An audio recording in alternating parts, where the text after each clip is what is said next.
I'd like to call the Gurnee Village Board Committee of the Whole for June 25th, 2018 to order. Roll call, please, Patrick. Jacobs.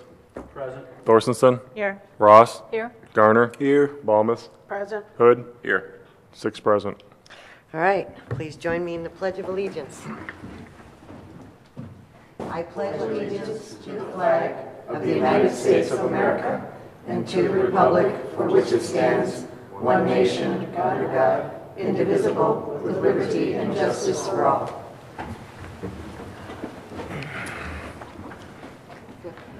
All right, Committee of the Whole is informal. We have a couple of great presentations tonight to get updates on some new opportunities for our residents, financial reports, and then some possible changes to financial policy.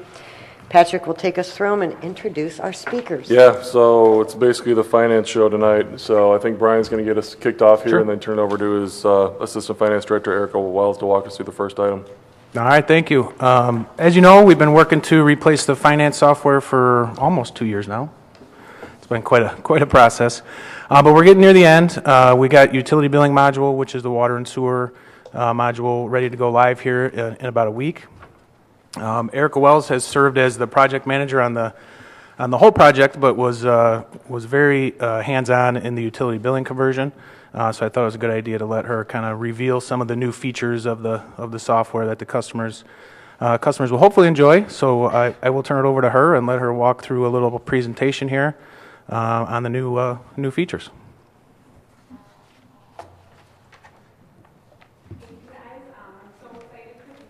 And to go ahead and give you guys some information on Citizen Self-Service, which is the online portal that our residents are going to be using when they choose to pay their water and sewer bill online. So I kind of want to start with talking about where we're at right now.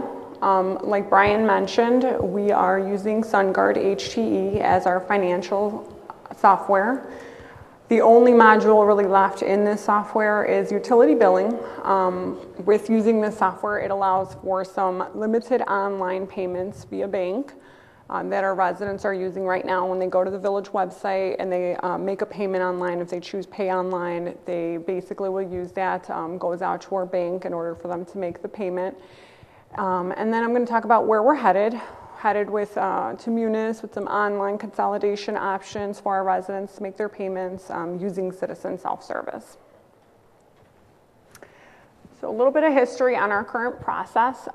Currently, residents and business owners can make payments online, but they're not consolidated websites, so they use 2 different portals to make these payments. If you're a business owner or commercial, you go in and you actually can only use check payments on the web, and then if you're a resident and use a different link on the village website, it allows you to make only credit card payments.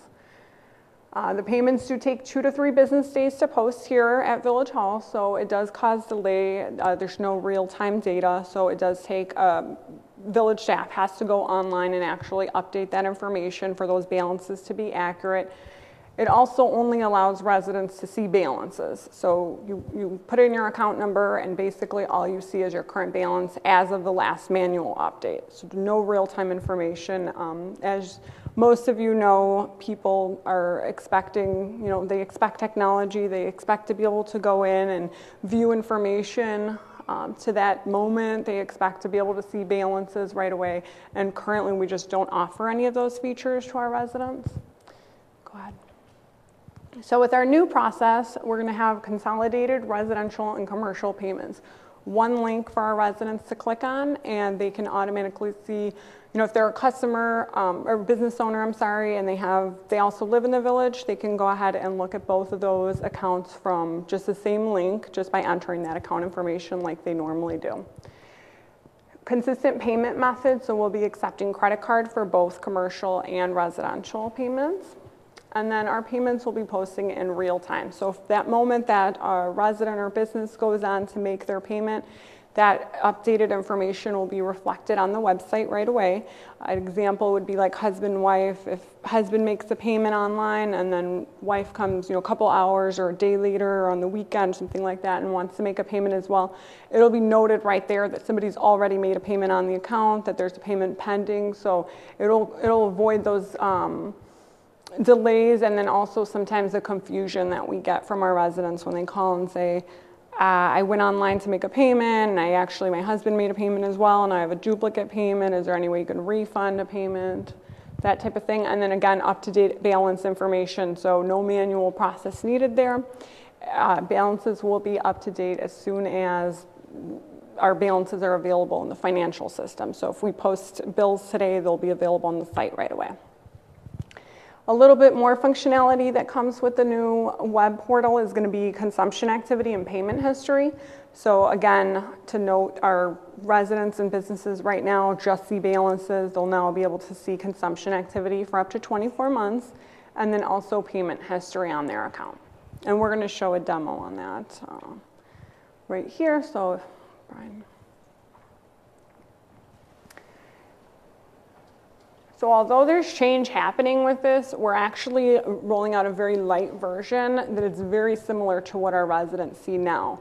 So the portal does look different, but the information that they need is pretty much the same as what they enter now. They enter their account number, and then we were able to put a screenshot just to make it a little bit easier for them to see exactly what needs to be entered and some detailed information on top. Brian's going to enter an account number. This is actually my bill.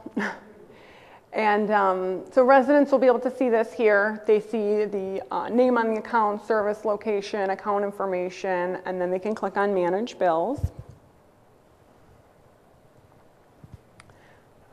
You know, this is just showing one bill, but if, for example, I had, two bills at this property, or a past due bill and a current bill, I would be able to see whatever is available here.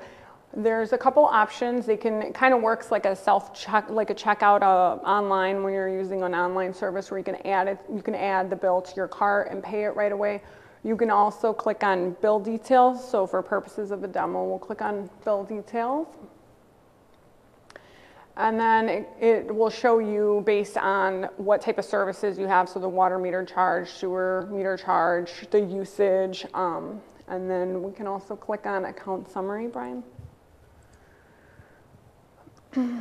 Account summary gives some more information again on the different services that are on this account, some payment information as to when it's due, if there were activity on the account, it would be listed in this about your payments. We're going to look at view consumption.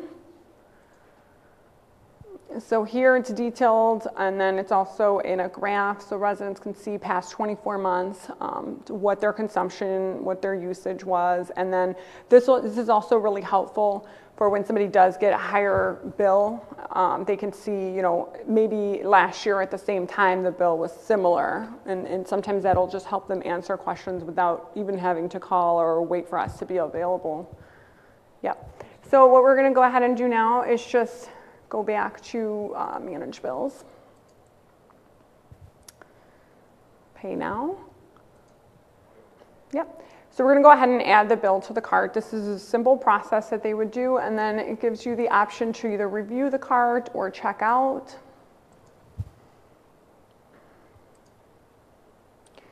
And then with some limited information here, but most of it comes over directly from the account. This could be changed as well if somebody was paying a bill for someone else. It's actually there. You could just arrow down.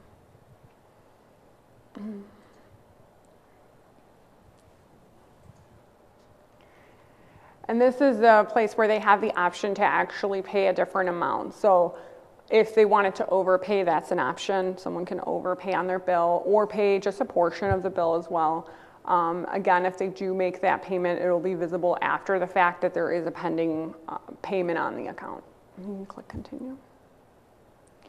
And so then it takes you out to the secured website that we use with OpenEdge for our payment portal vendor here. So all the information would be captured, and after, we're not going to actually demo this part of it, but after the payment information gets captured, then there would be a notice that would let the resident or commercial customer know that the payment has either been processed, denied, or what the reason would be. It also then would send an email notification out to them and to the village as well. You can just cancel because you can't go back. So, okay. So that was basically our demo of what our residents will be seeing moving forward as of July 2nd when we go live with our utility billing and our citizen self-service. Our communication plan so far has been, since March of 2018, we've been putting a notice on utility bills to let residents know that the service is coming. We've also featured it in the Keeping Posted newsletter. And then Jack has some plans to put this out on social media, Twitter, Nextdoor, the different social media sites that he uses. And then also we're putting a website article with some frequently asked questions, some information on how to contact the village in case they have any questions. And then we'll just continue to push it out on bill notifications just to kind of let our residents know that this service is now available. People have been asking for it for months, probably over a year or two, so I'm sure they'll be excited to be able to see this information and have it at their fingertips. Will it store my payment history? Will it store, will it store my payment history? Will it store my credit card? No. It doesn't store any credit card information. Jeannie? Will all that information be also on the billing, like your usage and that? Will that now show up on our paper bills? Like, oh yeah, all the different charges and everything? Yes. Yeah, we do have a new bill form that's going to be sent out. Okay. Greg? When will it go live? So July 2nd is when the actual payment portal will be available for residents and for businesses to start using. The new bills won't actually go out until the end of July, out of the new system. Any other questions? Yes. Karen? So if you are presently paying from a scheduled payment Like method, an auto debit? like an auto, does that transition over? Yes, yes. And this is actually, Brian was going to mention a little bit deeper into it, but this is a light version. So moving forward, once our residents are fully transitioned and comfortable with using this new payment portal, Munis does have other functionality that we can make available to our residents with like logins, where they have the ability to change stuff like auto debits directly from the site. Yeah, there's actually kind of a phase two. It's still a little ways out, but that would be, just to kind of give you a brief summary, would be somewhere where you go in and actually create an account with a password that is, obviously more secure, a double authentication piece. And then you can go in and attach accounts to it. So, for example, a business might have a water bill account, what we call general billing accounts, like false alarms, elevator fees, stuff like that, and then a business license. They would see all those three things in one portal and be able to make transactions based on any of those. There's also some additional functionality to be able to do account updates. So if somebody wanted to change a billing address or something, that could come through. It would have to be approved by somebody in finance, so there's some workflow to that. But for this first phase, we really wanted to keep it similar to what the residents are used to seeing now, so that there would be a pretty smooth transition, get used to the new look and feel with the Munis logos and the village logos and how the bill looks. And then business licensing is actually the next module. We're meeting tomorrow, actually, with the vendor to get that process going, and hope to use that for this next upcoming renewal cycle. So we'll have to see how we roll out kind of phase two in conjunction with that. But there's definitely more functionality built into the system. I just didn't want to roll out something totally radical from what our residents are used to right now. No, that's smart. Any other questions? Excellent job, Erica. I'm glad you're taking it a little slow with implementing it, so we get it right before we take on too much. Yes. Especially with water bills. Okay, Okay. very good. Exciting. We're in the 21st century. We're getting there. So next, Brian is going to walk us through the fourth quarter financial status report for this past fiscal year, now that it's all wrapped up. Yep. So the fourth quarter was included in the packet. Just a little bit of where we're at. I always like to just take a quick, brief look at this slide. Fiscal year 18, we are underway. This is the final report, quarterly report, and audit preparation is already underway. That's scheduled to be presented to the board in October. And then we'll work on our first quarter report for fiscal year 19 here in a couple months. Cash and investments, as of April 30, were $31.2 million. General fund made up about 72% of that, water and sewer 14%. 42% of all cash on hand or funds on hand was in checking money market accounts, primarily with First Midwest, 32% in short-term fixed income investments, and then 26% in money markets with Illinois funds primarily. Village portfolio is earning 1.634 versus the 91-day T-bill, which we use as a benchmark of 1.627. So still beating it, still ahead of the benchmark, but it's slimming with rising interest rates. Obviously, it makes it a little tougher to keep up with that. We'll see that margin come pretty close together. Major revenues, which we like to focus on, particularly in the general fund, account for 75% of all revenues in the general fund. In total, finished the year 0.07% behind the seasonally adjusted budget, 1.93% behind last year. Obviously, sales tax was our biggest concern, finished 2.4% off of budget and 2.5% off of last year. We did see some bright spots at the very end of the fiscal year. Also, more to come on. I got a slide here in a little bit about some recent Supreme Court case decision, how that impacts us. So more to come on that. But the reason sales tax is down, if you remember, there was an administrative fee that we had gotten last year that was for a supplemental payment that we did not get this year. That was about $150,000 impact. So telecom taxes down 0.67 compared to budget. As you know, we've seen this steadily decline over the years, and we actually budgeted for a 7% drop, and it came in 7.68% down. Hotel taxes, here is the impact of the Key Lime Cove closure. We see that down off 45.46% from budget, and from last year, and 6.39% versus budget. And then building permits finished 2.75% ahead of budget and 24.21% ahead of last year. So if David was here, I would thank him and note his hard work. Looking at general fund revenue in total, finished the year 0.27% behind budget. Expenditures finished the year 3.17% under budget. Usual suspects here as far as variance go: salary and benefit, we had vacancy savings. Professional services, we had some consulting dollars in there for planning and IT that didn't get used. And then we saved a little bit on fuel and building maintenance in the supplies category.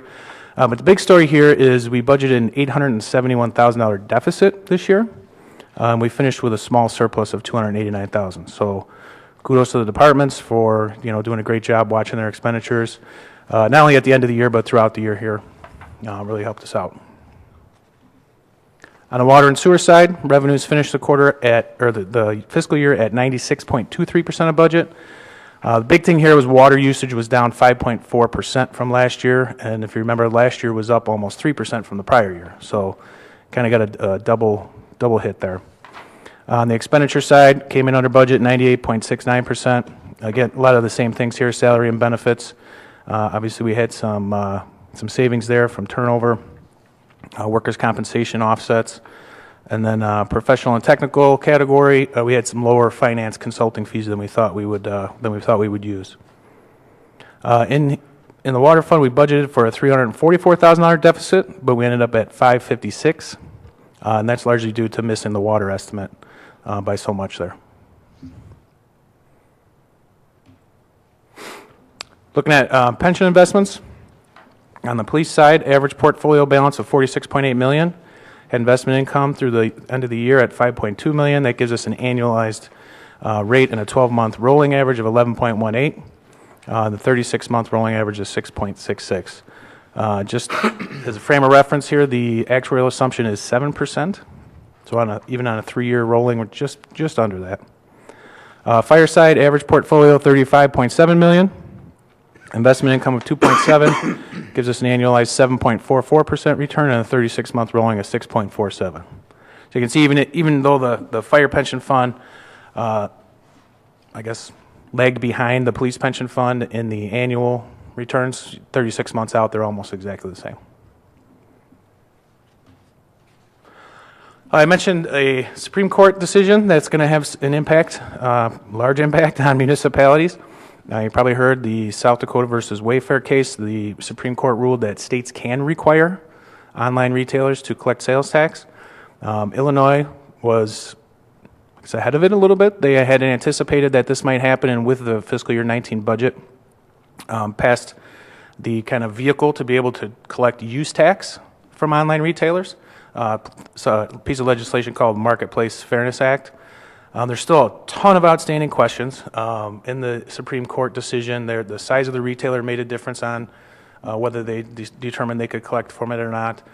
There's still federal and state legislation outstanding if we want to get down to the municipal level and be able to collect, not just the 6.25% use tax, but the 8% that somebody would pay when they're shopping in Gurnee.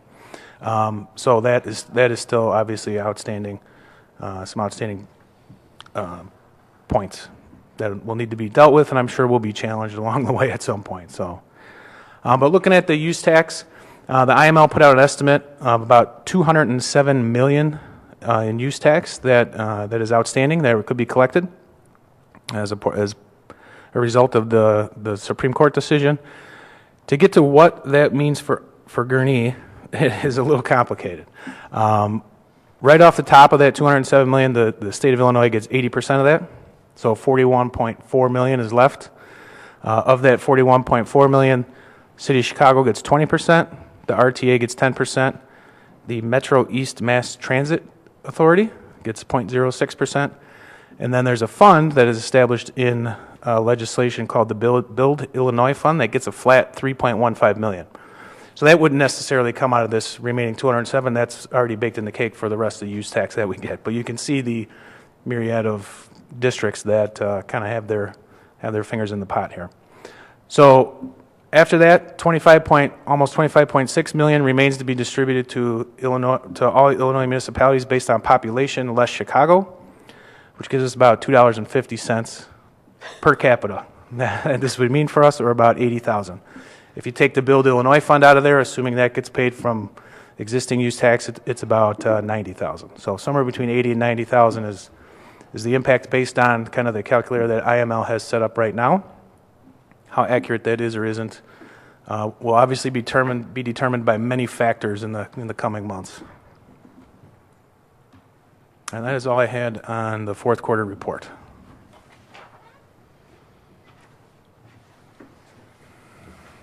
Well, I would second your kudos to the department heads and Pat, who keeps a very tight rein, as I know you do too, Brian, on expenditures and managing the revenues, and know at any time of day exactly what we're taking in, exactly what we're spending, which is good.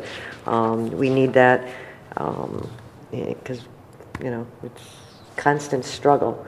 Yeah, we budget super conservative for this reason here, that if revenues are going to miss the mark, there's a little bit built in on the expenditure side that can make it up. So coming in with, over $800,000 in the hole and coming out $300,000 of the good, speaks to that's why we budget like that. And you guys monitor it month after month and know when we need to adjust, but plus the board being conservative and knowing how to prioritize, make sure that what we spend our money on really gets us the bang for the buck. So a lot of teamwork in this. We're doing good. We are doing good. So thank you, Brian. Mm-hmm. Okay, he's got one more topic here. So we talked about some financial policy updates back in December. So Brian was just going to report out on that again, let him know some of the progress has been made, and to get this on a future village board agenda to get those finalized, formalized. So we started this discussion in December. I just went over briefly some of the changes that I was proposing for 6 of the 10 policies that we have. I didn't have anything in draft format then. I do have included in the materials is some draft format stuff.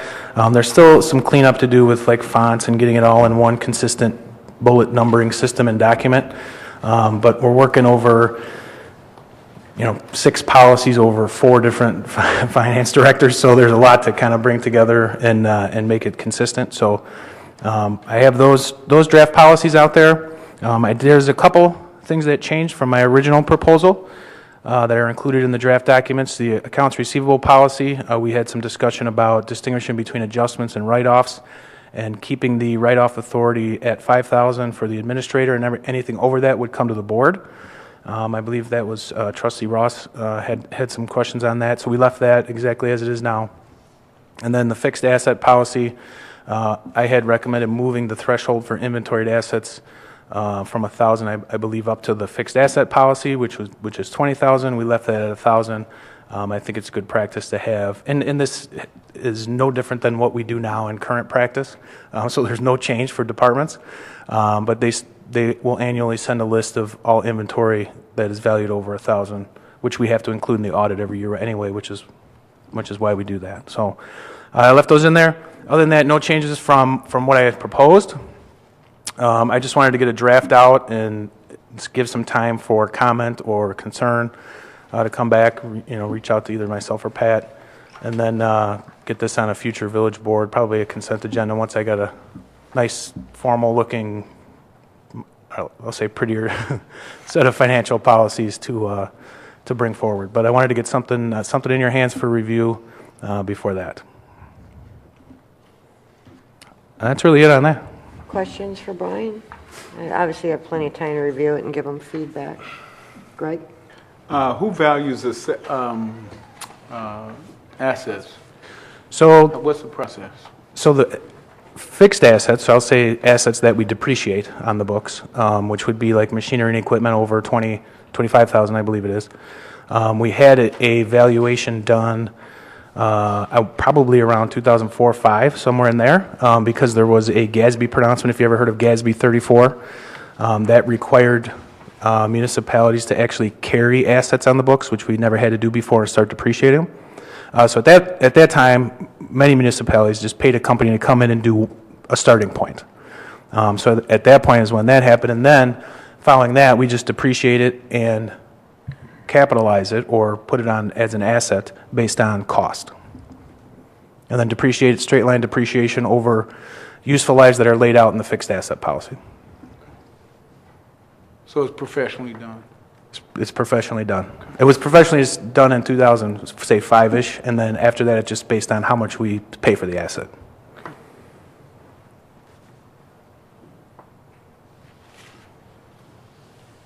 All right, well, if any trustees, after you've read it, have any comments for Brian, so he can bring it back forward and get it voted on. Yeah, we'll give you guys some time, and then, right, if you have any questions, come in and meet with Brian and I to go over it, to clarify those, and if we need to tweak a little more, we can. Otherwise, get on a future agenda so Brian can mark that off his list of things to do.